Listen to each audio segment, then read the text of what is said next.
बिस्मिल्लाहिर्रहमानिर्रहीम। अस्सलाम वालेकुम।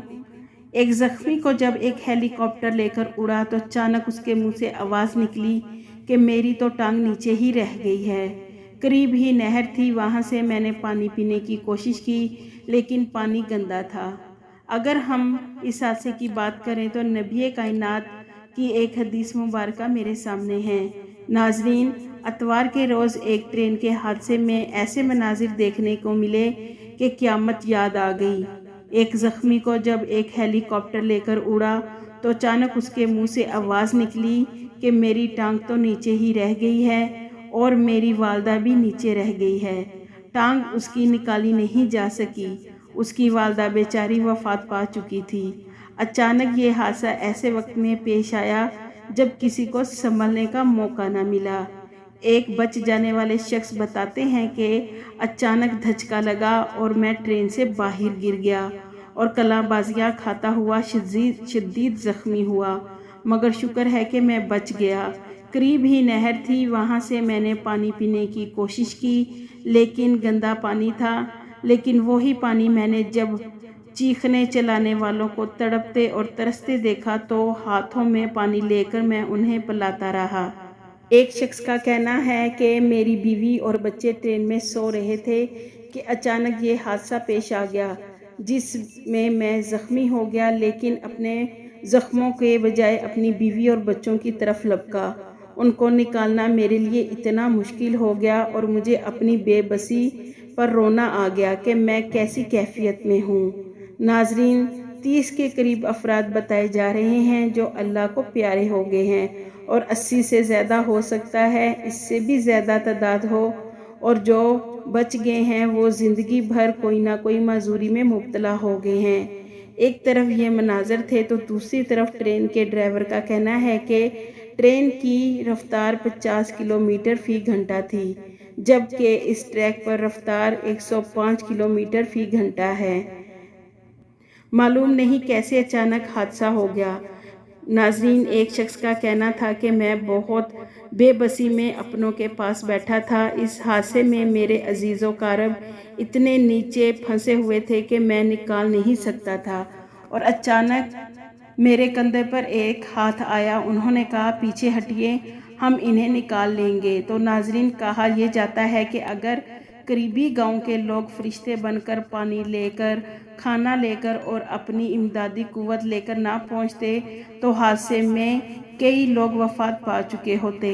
लोग अपनी गाड़ियां, इसके अलावा लोग अपनी मोटरसाइकिलें लेकर आए, उन पर बैठा कर नवाब शाह के करीबी अस्पतालों में लोगों को लेकर गए। नाजरीन कराम, इस तरह के हादसों में जब किसी को मौत हो जाती है, जब हम अपने प्यारों को बेबसी से मरते हुए देखते हैं तो उनके इस अंजाम के हवाले से इस्लामी तालीमात में हमें क्या हुक्म मिलता है। इसी तरह की फोटोज देखकर दिल दर्द से भरे हुए होते हैं कि इंसान उनको देख नहीं सकता, लेकिन हजूर अकरम सल्लल्लाहु अलैहि वसल्लम की कई ऐसी हदीसें हैं जो हादसे में मरने वालों के लिए शानदार बशारतें दी गई हैं। एक हदीस में है कि नबी करीम सल्लल्लाहु अलैहि वसल्लम ने सहाबा कराम से पूछा कि आप शहीद किसको समझते हैं। उन्होंने कहा कि अल्लाह ताला की राह में जो शहीद हो जाए। तो नबी करीम सल्लल्लाहु अलैहि वसल्लम ने फरमाया कि इस तरह तो मेरी उम्मत के शहीद बहुत कम होंगे। नाज़रीन, इसके अलावा बहुत सी ऐसी हदीसें हैं जिनमें नबी करीम सल्लल्लाहु अलैहि वसल्लम ने बहुत से मौके पर फौत होने वालों को भी शहदा में शुमार फरमाया। और अगर हम इस हादसे की बात करें तो नबी करीम सल्लल्लाहु अलैहि वसल्लम ने एक हदीस में फरमाया है कि हर वो शख्स जो किसी मलबे तले दब कर फौत हो जाए वो शहीद है। अब ये मलबा कोई पहाड़ से गिर गया हो, कोई जलजले में गिर गया हो, और ये ट्रेन जैसा इतना शदीद हादसा, वो भी फुलाद यानी लोहा जब टकराता है।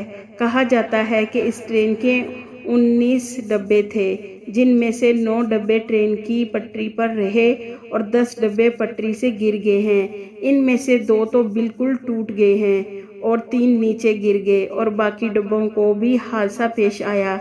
इस ट्रेन में 1000 के करीब मुसाफिर सफ़र कर रहे थे।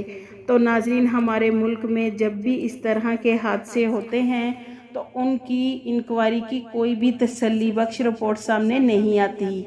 کبھی بھی ہم نے کسی کو اعتراف کرتے نہیں دیکھا، کبھی شرمندہ ہوتے ہوئے نہیں دیکھا۔ دوسرے ممالک میں لوگ استعفیٰ دے کر چلے جاتے ہیں، لیکن ہمارے ہاں ایسے کتنے حادثے ہوئے، کبھی کوئی تسلی بخش رپورٹ سامنے نہیں آئی۔ لیکن بہرحال ہم دعا کرتے ہیں کہ اللہ تعالیٰ ہمیں بھی ہمت و حوصلہ دے کہ ہم اپنے گناہوں کا اعتراف کریں، اپنی غلطیوں کا اعتراف کریں، کیونکہ اس کا فائدہ یہ ہے کہ آئندہ سے ایسا کوئی حادثہ رونما نہ ہوگا۔ تو ناظرین، اس کے علاوہ خواجہ سعد رفیق کا کہنا ہے کہ ہو سکتا ہے یہ تخریب کاری ہو سکتا ہے کوئی ٹیکنیکل فالٹ ہو۔